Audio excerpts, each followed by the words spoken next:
There was huge excitement among fans of F1 as the latest series of Drive to Survive, the Netflix series, now in its 4th season, was released. And you'd be forgiven for wanting to skip to the final episodes to watch how the final day drama in Abu Dhabi was covered. Even by the incredible standards of this spectacular sport, last year's season was, as they say, next level. The contest in Abu Dhabi, which concluded the 2021 season in December, was set up to be a thriller.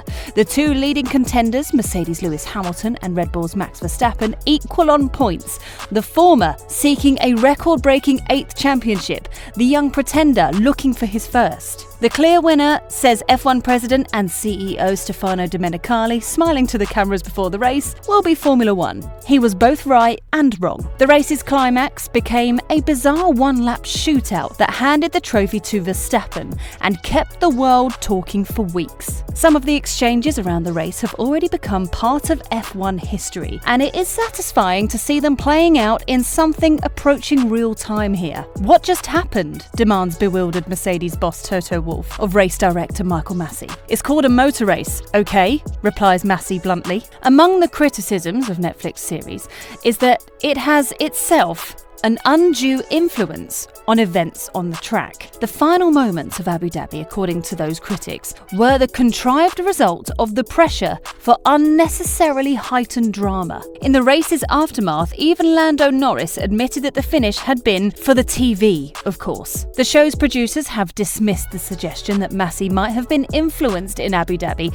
by the presence of the Netflix cameras, but there can be little doubt that the show has substantially broadened F1's appeal. But what do the drivers think about the series? Let's take a look. Lando Norris is the latest F1 personality to express concerns about the editing of Drive to Survive and the way relationships are represented. Max Verstappen has been particularly vocal about the Netflix docuseries, which gives a behind-the-scenes look at the sport and individuals involved. The world champion refuses these days to contribute any interviews because he does not like the way fake rivalries are hyped up, saying recently for him, the programme was ruined after the first season.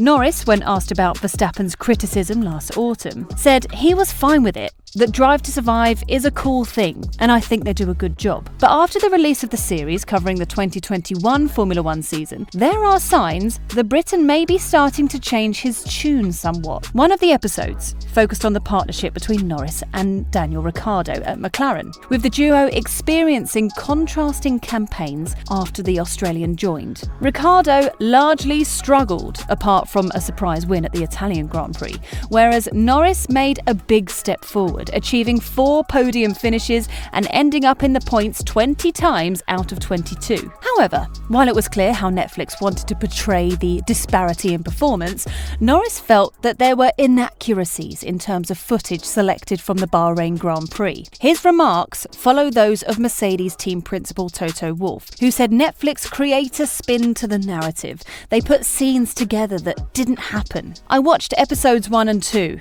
Norris told reporters. I won't spoil it, as it's the first proper introduction to Daniel, myself and us at McLaren. I think it's good, gives you a good insight. But from my side, it looks good, maybe not so much from the other side, Ricciardo's.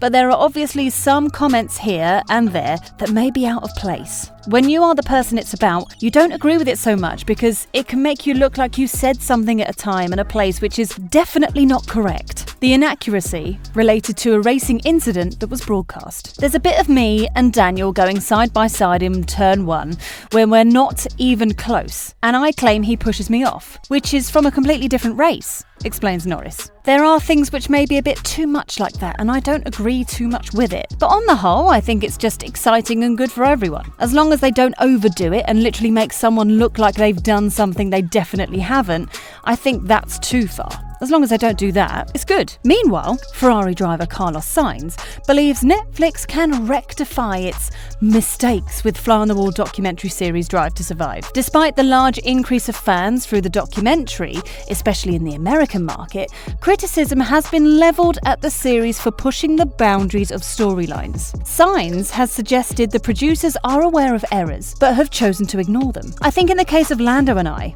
think it was pushed a bit too far, and even all the the fans that know Formula One, that is a lot, realise that Netflix went probably a step too far with Lando and me, explained Sainz. But I do believe that Netflix know it, and they are capable of correcting their judging mistakes, and they will adapt and maybe make it a bit more realistic in that sense. But even with that mistake, I still believe that Netflix is good for the sport. I still believe Netflix is a good thing for myself and for the brand of Formula One, and I'm going to still be featured in it if they want me to be in it. Max Verstappen has accused Netflix of ruining his mind with the hit docuseries Drive to Survive. The Red Bull star also maintains that there will be no change of heart over currently boycotting the series, with the Belgian-Dutch driver adamant there will be no future appearances in the series to come. The reigning world champion is not involved in season 4, despite clearly playing a leading role throughout a thrilling F1 title showdown with Mercedes Lewis Hamilton. Verstappen accused Drive to Survive of faking a few rivalries to increase the drama,